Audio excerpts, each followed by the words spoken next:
तो ये तो हर फीमेल चाहती है कि वो अपना बेस्ट दिखे, बस उसके लिए हमें ना आपसे मेकअप पे डिपेंडेंट नहीं रहना है। मेकअप हम अप्लाई करें, लेकिन तब जब हमारा मन हो अप्लाई करने का, ना कि इस मजबूरी में कि हमें लगे कि मेकअप के बिना तो मैं बिल्कुल भी अच्छी नहीं दिखती हूँ। मतलब जो हमारा नेचुरल सेल्फ है हम उसको बिल्कुल भी पसंद ना करते हो, ऐसा नहीं होना चाहिए। हाय, कैसे हैं आप? मैं हूं डॉक्टर शिखा और आज की वीडियो में मैं आपके साथ कुछ ऐसे टिप्स शेयर करने वाली हूं जिससे कि आप अपना बेस्ट दिखने के लिए मेकअप पे डिपेंडेंट ना रहो, बिना मेकअप अप्लाई किए भी आप अपनी स्किन में कंफर्टेबल एंड कॉन्फिडेंट फील कर सको। मगर वीडियो शुरू करने से पहले इनकेस आप मेरे चैनल पे आज पहली बार आए हो ना, तो चैनल को सब्सक्राइब करके नोटिफिकेशन बेल पे क्लिक जरूर कर देना, क्योंकि मैं इस चैनल पे ऐसे वीडियोस अपलोड करती हूँ जो हमारी पर्सनालिटी के हर एक एरिया को इम्प्रूव करके हमें हमारे हाईएस्ट सेल्फ से कनेक्ट कराने में सपोर्ट करते हैं। So without any further delay let's begin. तो बिना मेकअप के भी अपना बेस्ट दिखने के लिए सबसे पहले जरूरी है कि हम अपने फेस पे कुछ आइस अप्लाई करें। जब हम आइस अप्लाई करते हैं फेस पे, तो जो पफीनेस होती है आइस के नीचे या फिर फेस पे कोई स्वेलिंग हल्की सी लग रही है, पफीनेस लग रही है, वो हट जाती है। हल्के फुल्के जो रिंकल्स लाइंस हैं वो भी स्मूदन हो जाती हैं, ब्लड का सर्कुलेशन इंप्रूव होता है और स्किन थोड़ी टाइट अपीयर होती है। साथ ही आइस जब हम अपने फेस पे रब करते हैं तो उससे जो हमारे पोर्स होते हैं वो भी थोड़े से श्रिंक होके पहले के साइज के कंपैरेटिवली थोड़े छोटे अपीयर होते हैं। रेगुलर बेसिस पे अंडर आईज को अप्लाई करने से हमारे जो डार्क सर्कल की प्रॉब्लम है वो भी सॉल्व होती है। तो इसलिए अपनी स्किन हमारी जैसी है वो बेस्ट दिखे उसके लिए हमें आइस जरूर रब करनी है। आइस रब करते हुए हमें इस बात का ध्यान रखना है कि कभी भी आइस को डायरेक्ट नहीं हमें आइस क्यूब को अप्लाई करना अपने स्किन पे। उसको किसी कॉटन का हैंकी हो, आपके पास कोई कॉटन का मसलिन क्लॉथ हो, उसमें रैप करके फिर स्लोली स्लोली सर्कुलर मोशंस पे आपको अपने फेस पे अप्लाई करना है उसे। और बहुत देर तक नहीं करना है, मैक्सिमम 1 मिनट तक ही अप्लाई करना है हमको आइस को अपनी स्किन पे। उसके बाद हम अपने स्किन पे मॉइस्चराइजर अप्लाई कर सकते हैं। मॉइस्चराइजर अप्लाई करेंगे हम सर्कुलर मोशंस में और अपनी स्किन को ऊपर की तरफ हमें मसाज करनी है, कभी भी डाउनवर्ड्स मसाज नहीं करनी है हमें मॉइस्चराइज करते हुए। और जब हम मॉइस्चराइजर अप्लाई करें हम थोड़ी सी जेंटल मसाज अपने फेस पे कर लें, चीक्स को अपलिफ्ट कर लें, आईब्रोज को थोड़ा सा अपलिफ्ट करें, अपनी जॉ लाइन पे मसाज करें। तो इससे जो भी टेंशन बिल्डअप है हमारे फेशियल मसल्स में वो रिलीज होती है, हमारे फेशियल मसल्स रिलैक्स होते हैं और हमारी स्किन भी पहले से ज्यादा बेटर अपीयर होती है। और रेगुलर बेसिस पे अगर हम इसको करेंगे डेली तो उससे हमारी स्किन की जो क्वालिटी है वो इंप्रूव होना शुरू हो जाती है, ज्यादा टाइट होने लग जाती है हमारी स्किन, जिनकी स्किन लूज हो रही हो, क्योंकि इससे जो हमारा कोलाजन प्रोडक्शन है वो बूस्ट होता है। अब ये आइस अप्लाई करके जब हमने मॉइस्चराइज किया और उससे हमने अपने स्किन के वो थोड़ी सी मसाज करी, उससे हमारी स्किन बहुत फ्रेश और हाइड्रेटेड अपीयर होती है, पहले से बेटर। देखो हमें अपनी स्किन केयर पे बहुत ज्यादा फोकस करना होता है, क्योंकि जितना हम अपनी स्किन की केयर करेंगे उतना ही ज्यादा हम अपनी नेचुरल स्किन में कंफर्टेबल भी फील करेंगे। हम मेकअप पे डिपेंडेंट नहीं रहेंगे अपना बेस्ट दिखने के लिए। अगर आप चाहते हो कि स्किन केयर से रिलेटेड मैं और वीडियोस चैनल पे अपलोड करूं तो मुझे कमेंट करके जरूर बताना, मैं और इसी तरीके के grooming and skin care related videos भी आपके साथ शेयर करूंगी। और अगर हम चाहते हैं कि नेचुरल से एक ब्लश वाली लुक आए, क्योंकि मेकअप तो हम अप्लाई कर नहीं रहे हैं और हर जगह हम कर भी नहीं सकते हैं कि घर पे भी मेकअप अप्लाई कर लिया, मार्केट में भी मेकअप अप्लाई कर लिया। नेचुरल लुक के लिए हम क्या कर सकते हैं कि हल्की सी यहाँ जो चीक्स हैं हमारे उस पर हल्की सी पिंचिंग पैटिंग करेंगे। जब आप हल्की सी पिंचिंग पैटिंग करोगे उससे तो यहाँ ब्लड का सर्कुलेशन इंप्रूव होगा और वो जो नेचुरल ब्लश है वो आपके चीक्स पे अपीयर होगा। हल्का हल्का सा पिंकिश रेडिश सा जो ग्लो है वो अपने आप से आ जाएगा आपके चीक्स पे, और वो भी बिना मेकअप अप्लाई किए। और अगर नहीं आ रहा है आपके तो इसका मतलब आपके अंदर आयरन की डेफिशिएंसीज हैं, तो आपको जाकर अपना HP लेवल जरूर चेक करा लेना चाहिए। नेक्स्ट हमें अपनी आईब्रोज का ध्यान रखना है। आईब्रोज देखो जरूरी नहीं है कि जब आप जा रहे हो पार्लर में तभी 1-1.5 महीने के बाद ही आप उसको प्रॉपर शेप करवा कर आओ। आपको उसको चेक करते रहना है। अगर लग रहा है कि बहुत एक्सेसिव कुछ एक्स्ट्रा हेयर की ग्रोथ हो गई है ऊपर नीचे या सेंटर में कहीं, तो उनको वंस इन अ वाइल आपको प्लग कर देना चाहिए एक प्लकर से, ताकि जो आपकी आईब्रोज हैं वो मेसी ना लगे। साथ ही साथ हमको अपने आईब्रोज को भी ब्रश करना चाहिए जैसे अपने हेयर को करते हैं, और उसके लिए हमको हमेशा अपवर्ड स्ट्रोक्स यूज करने हैं आईब्रोज को ब्रश करने के लिए, ताकि वो वेल ग्रूम्ड लगे और आपके लुक्स को भी एनहांस करें। आईब्रोज के साथ ही आपको अपनी आई लैशेस का भी ध्यान रखना है। आई लैशेस के लिए क्या है कि अगर आप मस्कारा नहीं अप्लाई कर रहे हो तो वैसे तो आई लैश कर्लर भी आते हैं, आप वो भी यूज कर सकते हो, लेकिन अगर आप आई लैश कर्लर भी नहीं यूज कर रहे हो तो आप नॉर्मल सा रात को सोते हुए हल्का सा कैस्टर ऑयल या फिर कोकोनट ऑयल अपनी लैशेस पे अप्लाई कर लो। और दिन में जब आप वॉश करोगे तो वो नेचुरली धीरे धीरे घनी होनी शुरू हो जाएंगी। दिन के टाइम क्या करो, आप हल्का सा कोकोनट ऑयल अगर लेना चाहते हो तो लो, अदरवाइज क्या होगा, उस पर डस्ट आके चिपकना शुरू हो जाएगी। आप नॉर्मल पानी भी ले सकते हो। पानी को हल्का हल्का लैशेस पे अप्लाई करके आप उसको इस तरीके से प्रेस करके ऊपर की तरफ करेंगे जब, और हल्का सा उसको फिंगर से अपनी प्रेस करेंगे, और जो आई लैश को ब्रश करने वाला ब्रश आता है उसको आप यूज करना शुरू कर दोगे धीरे धीरे, तो उससे क्या होगा कि आपकी आई लैशेस भी वेल ग्रूम लगेंगी।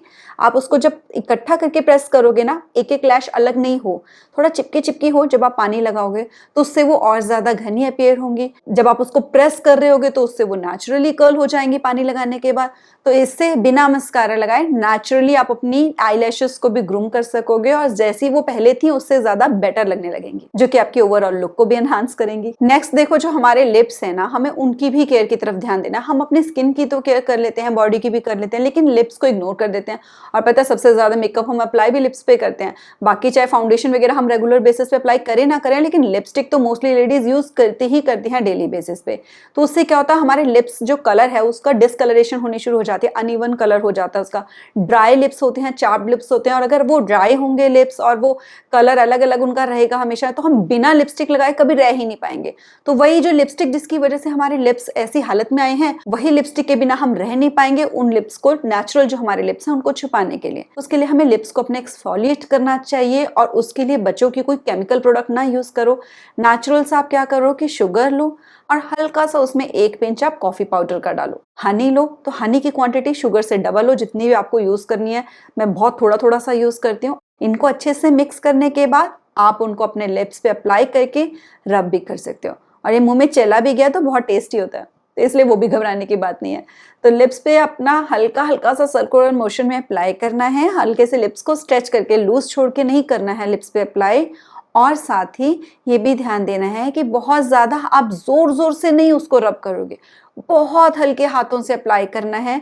उसके बाद आप उसको थोड़ी देर के लिए रहने दो लिप्स पे ही, और उसके बाद जो जैसे टाल वाले हैंकी आते हैं पतले पतले से, वो उनको हल्का सा गीला करो सर्कुलर मोशन में। बहुत लाइट आपने उसके ऊपर प्रेशर डालना है, जोर से नहीं, सर्कुलर मोशन में ही लिप्स को स्ट्रेच करके अपना थोड़ा टाइट करके सर्कुलर मोशन में हल्का हल्का उसको फिर आपको रिमूव कर देना है लिप से। और इसके बाद आपको अप्लाई कर लेना है कोई भी लिप बाम जो आप यूज करते हो। मैं ये वैसलीन ब्लू सील वाली जो आती है वो यूज कर लेती हूँ, क्योंकि ये ज्यादा मॉइस्चराइजिंग होती है। तो इससे आपके लिप्स हाइड्रेटेड लगेंगे, और उनका जो डिसकलरेशन हुआ था वो भी रिमूव हो जाएगा, जो कि आपकी नेचुरल ब्यूटी को सामने लेकर आएंगे। और अगर आपने कभी लिपस्टिक नहीं लगाई होगी और फिर भी आपको कोई मिल जाएगा, तो आप एकदम से घबराओगे नहीं कि मैंने लिपस्टिक नहीं लगा रखी। नेक्स्ट क्या होता है कि कई बार हमको कहीं जाना होता है और हमारा जो हेयर है उन पे आ जाता है ऑयल, हमारे पास हेयर वॉश करने का भी टाइम नहीं होता। और अगर हमारी स्कैल्प ऑयली हो, हेयर ऑयल ऑयल सा आया हुआ हो, तो उससे हमारी जो ओवरऑल पर्सनालिटी होती है वो भी डल लग रही होती है।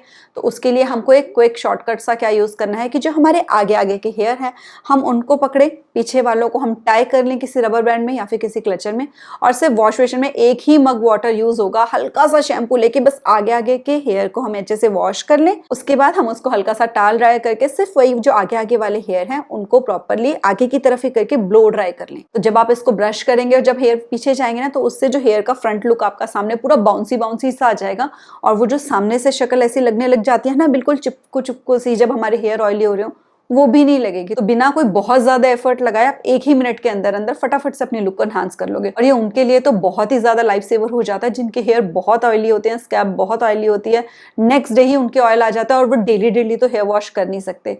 अगर कहीं बाहर जाना है या किसी से मिलना है, तो सिर्फ अगर हम एक छोटा सा 1 मिनट निकाल लेते हैं अपने लिए, तो उससे हम कंप्लीटली अपनी लुक को ट्रांसफॉर्म कर सकते हैं। नेक्स्ट इसके साथ ही ये जरूरी होता है कि अगर हम अपना बेस्ट दिखना चाहते हैं हमेशा, चाहे मेकअप किया हो चाहे नहीं किया हो, तो हम वो ड्रेसेस पहने जो हमारी पर्सनालिटी को सूट करती हूँ। और इसके लिए मैं एक डिटेल वीडियो अपने चैनल पे ऑलरेडी अपलोड कर चुकी हूँ कि हम अपने ड्रेसिंग सेंस को कैसे इंप्रूव करें। अगर आपने वो वीडियो नहीं देखा है तो उसका लिंक आपको वीडियो खत्म होने पे एंड स्क्रीन पे मिल जाएगा या डिस्क्रिप्शन बॉक्स में भी मिल जाएगा। तो आप वो वीडियो भी जरूर जाकर देखना, जिसमें कि मैंने बहुत डिटेल में शेयर किया है कि डिफरेंट टाइप्स ऑफ बॉडी पे किस तरह की ड्रेसेस जो है वो सूट करती हैं और किस तरह के कलर सूट करते हैं। नेक्स्ट, अगर आप बिना मेकअप के ही अट्रैक्टिव लगना चाहते हो, अपना बेस्ट दिखना चाहते हो, तो आपको हल्की फुल्की जो एक्सेसरीज हैं वो भी ज़रूर पहननी चाहिए। आप बहुत ज़्यादा अगर कहीं नहीं जा रहे हो, हैवी डालने का मन नहीं है, तो बहुत हल्के हल्के से इयररिंग्स डाल सकते हो, वॉच पहन सकते हो, एक सिंगल रिंग पहन के रख सकते हो। तो क्योंकि जो एक्सेसरीज होती हैं वो भी हमारी ओवरऑल लुक को एनहांस करती हैं, जिससे कि हम बिना मेकअप के भी अपना बेस्ट दिखते हैं। एंड नेक्स्ट सबसे ज्यादा इंपॉर्टेंट ये है कि कुछ करो चाहे नहीं करो, लेकिन आपके फेस पे एक जेन्युइन स्माइल रहनी चाहिए जब भी आप किसी से मिलो। ये हमको एकदम से हमारी पर्सनालिटी को अट्रैक्टिव बना देती है और हम अपना बेस्ट दिखते हैं क्योंकि हम अपना बेस्ट तभी दिखते हैं जब हम स्माइल कर रहे होते हैं। तो अगर मैं ऐसे करके बैठूं या फिर मैं ऐसे करके बैठूं तो एकदम से चेंज होता है ना, पर्सनालिटी एकदम से चेंज हो जाती है। तभी तो ऐसा है कि हर कोई पिक्चर्स में अपना बेस्ट दिखना चाहता है, इसलिए स्माइल कर रहा होता है। एकदम ऐसा गंदा सा मुंह अगर हम बना के रखेंगे, सैड या फिर बहुत टेंशन वाला, तो उससे क्या होगा, हमारी जो नेचुरल ब्यूटी है वो बिल्कुल दब जाएगी कहीं जाके। तो इसीलिए ज़रूरी है कि हमारे फेस पे और हमारे आईज में एक जेन्युइन स्माइल हो जो हमको किसी मेकअप पे डिपेंडेंट नहीं रखेगी और हम हमेशा अपना बेस्ट दिखेंगे। वीडियो पसंद आया हो तो लाइक ज़रूर करना। मिलते हैं नेक्स्ट वीडियो में। Till then stay blessed, stay smiling. नमस्ते।